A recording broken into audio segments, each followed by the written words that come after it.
In today's video, I'm going to teach you how to add columns in ClickUp.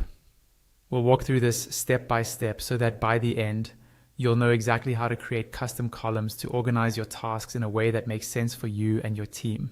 First, make sure you're in the right place inside ClickUp. You'll want to be looking at a list view, not a board or calendar. In the left-hand sidebar, choose the space, folder, and list you want to work with. Then open that list so you can see your tasks in a table-style layout.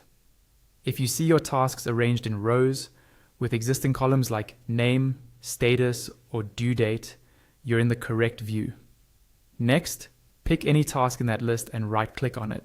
It doesn't matter which specific task you choose here. This is just how we access the column options. When you right-click on the task row, a context menu will appear with several options for what you can do. From that menu, look for the option that says Add a Column and click it.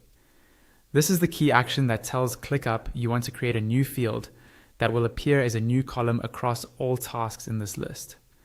As soon as you choose to add a column, ClickUp will show you a list of field types you can use. This is where you decide what kind of information you want to capture.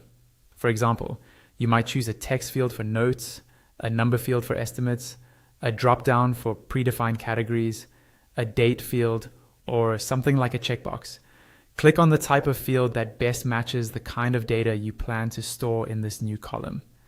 It's worth taking a moment to think about this because the right field type can make sorting and filtering much easier later on. Once you've selected the field type, you'll be prompted to give your new field a name.